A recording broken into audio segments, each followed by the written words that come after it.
Hello class 5। आज हम पढ़ेंगे सोशल स्टडी का chapter number first, that is no your planet. ठीक है बच्चों, सब रेडी है ना? तो हम स्टार्ट करने जा रहे हैं कि प्लानेट को पहले जानने से पहले हमें ये जानना पड़ेगा कि हमारे जो सोलर सिस्टम में टोटल 8 प्लानेट होते हैं। कितने प्लानेट होते हैं? 8 प्लानेट होते हैं। और ये इस सोलर सिस्टम का जो हेड होता है, मेन जो होता है, वो कौन होता है? सन। ठीक है, सन जो होता है वो अर्थ का सबसे क्लोजेस्ट स्टार है। ठीक है, अर्थ का जो है सबसे क्लोजेस्ट स्टार है। इसमें देखिए आप पहले कि ये जो फिगर आपके सामने दिखा है कि इसमें ये बता रहा है कि सन सबसे लास्ट में, इस साइड में, लेफ्ट साइड में है। उसके बगल क्या है? मरकरी है। उसके बगल वीनस है। फिर क्या है? अर्थ है, मार्स है, जुपिटर है, सैटर्न है, यूरेनस है, नेपच्यून है।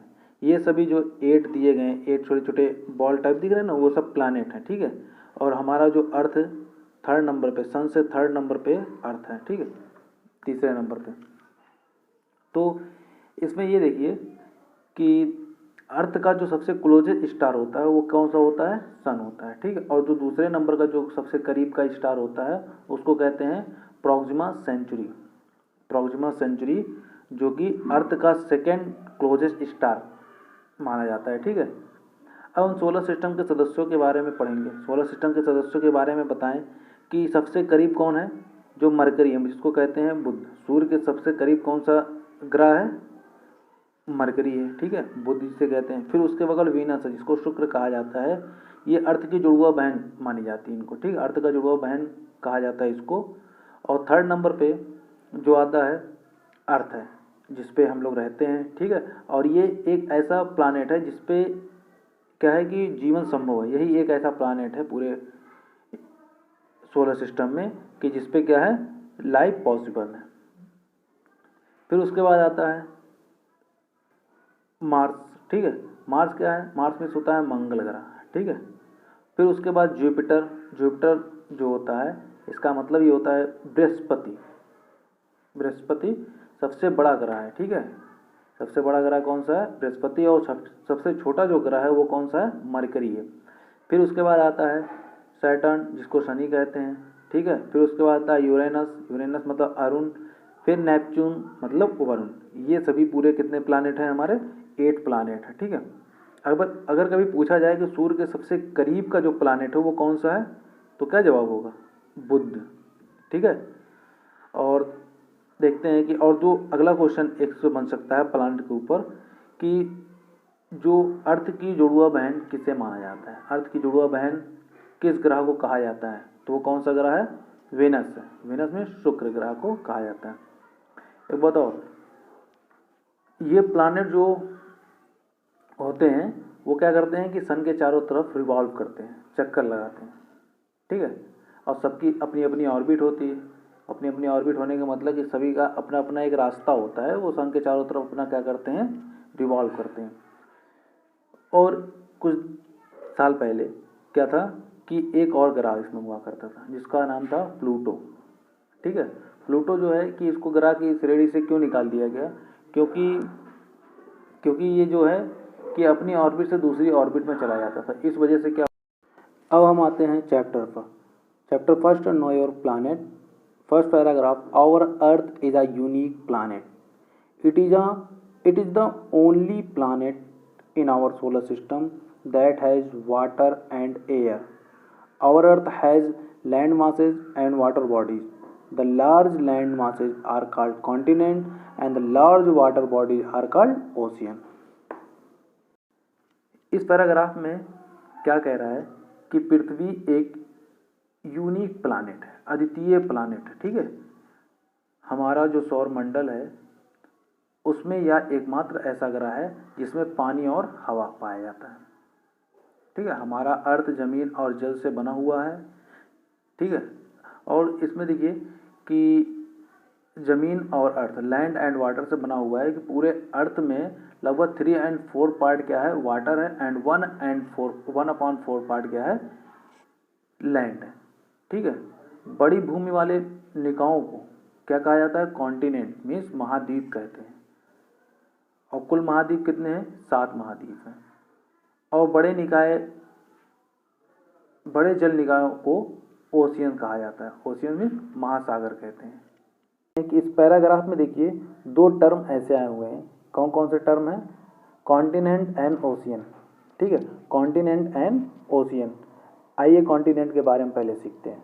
कॉन्टिनेंट वर्ल्ड में टोटल कितने कॉन्टिनेंट हैं, 7 कॉन्टिनेंट है। ठीक है, 7 कॉन्टिनेंट। कॉन्टिनेंट मीन्स होता है महाद्वीप। फिर इसमें सबसे बड़ा जो कॉन्टिनेंट है वो एशिया कॉन्टिनेंट है, जिसमें हमारा प्यारा भारत है।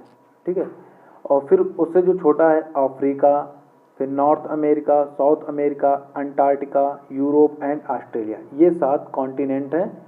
जो क्या है, सबसे बड़ा जो कॉन्टिनेंट है वो कौन सा है, एशिया। और सबसे छोटा जो कॉन्टिनेंट है वो कौन सा है, ऑस्ट्रेलिया। ठीक, और फिर उसके बाद देखते हैं कि जो हमारा जो सेकेंड टर्म है वो क्या है, ओशियन। ओशियन मीन्स महासागर। टोटल कितने महासागर हैं पूरे वर्ल्ड में, से 5 महासागर हैं, जिनमें सबसे बड़ा जो महासागर है वो कौन सा है, ocean, Pacific ocean. Second number पे अटलांटिक ओशियन, थर्ड नंबर पे Indian ocean and fourth numbers पे क्या है, आर्कटिक ओशियन। और जो सबसे छोटा जो ओशियन है उसका नाम क्या है, अंटार्कटिक ओशियन। ठीक है, अब आते हैं सेकंड पैराग्राफ पे, shape of the earth.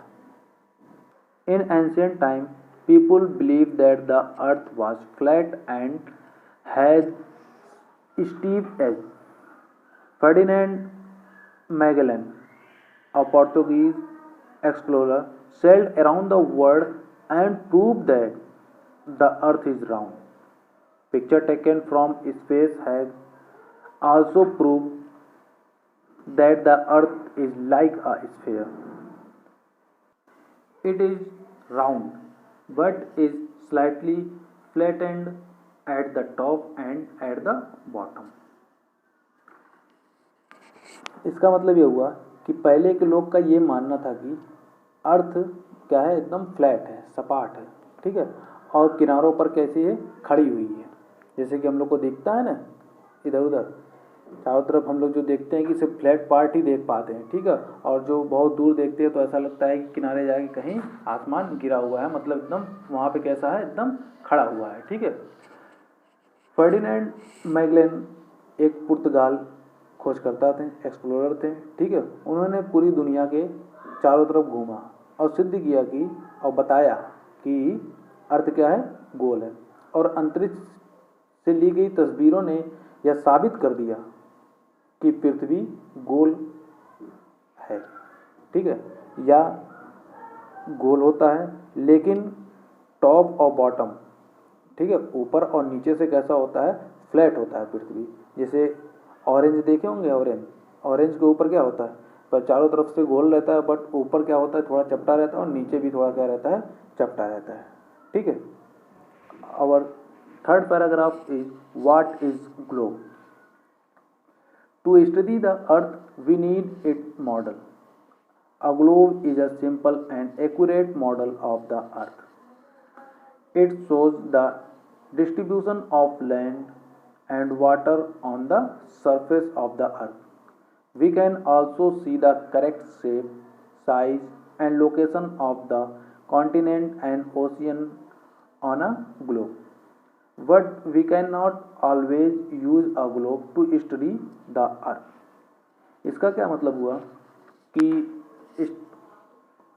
Globe होता क्या, ग्लोब क्या होता है कि इसको एक क्या होता है, एक मॉडल होता है। ठीक है, जिससे हम क्या कर सकते हैं, अर्थ को अच्छे से पढ़ सकते हैं। ठीक है, एक ग्लोब जो होता है उसको सिंपल तरीके से और अच्छे तरीके से क्या कर सकते हैं, इसको पढ़ा जा सकता है। ठीक है, ये एक्यूरेट मॉडल होता है अर्थ का। ठीक है, ये जो शो करता है लैंड, मतलब जो ज़मीन होता है, ज़मीन और पानी, ज़मीन और जल, जो भूमि होता है और जल होता है, उसको क्या करता है, डिस्ट्रीब्यूट करता है। डिस्ट्रीब्यूट करना मतलब अलग करता है, उनको दिखाता है कि हाँ ये इतने पार्ट में ज़मीन है, इतने पार्ट में क्या है, पानी है।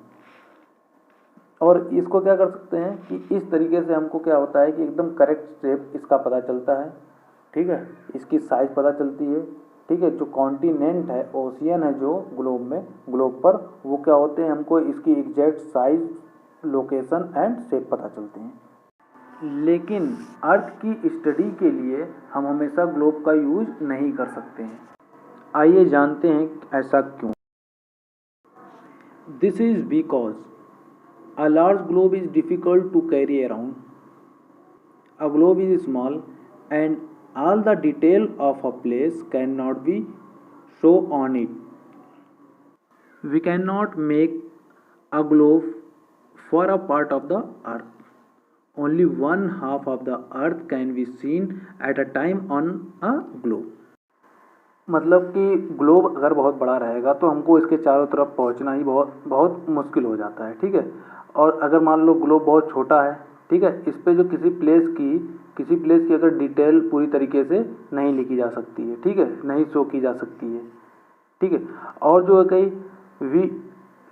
हम क्या कर सकते हैं कि ग्लोब नहीं बना सकते हैं, अर्थ के किसी पार्ट का ग्लोब क्या होता है, नहीं बनाया जा सकता है, ठीक। और एक बार में हमको क्या दिखता है कि एक ही पार्ट हमको दिखता है, मतलब कि आधा पार्ट ही हमको क्या करता है, अर्थ का, ग्लोब का दिखता है, ठीक है। ग्लोब पर क्या होता है, अर्थ का सिर्फ हाफ पार्ट ही दिखता है। जैसे कि बॉल होती है, बॉल में क्या होता है कि सामने अगर हमारे रखा रहेगा तो उसमें क्या होता है कि हमको सिर्फ उसके सामने वाला पार्ट दिखता है, उसके पीछे वाला पार्ट हमको नहीं दिखता, मतलब हाफ पार्ट दिखता है, हाफ पार्ट नहीं दिखता। सेम ऐसे क्या होता है अर्थ, ग्लोब के साथ भी ऐसा है। ग्लोब में क्या होता है कि एक साथ में हम क्या कर सकते हैं, अर्थ के सिर्फ हाफ पार्ट को ही देख सकते हैं, ठीक है।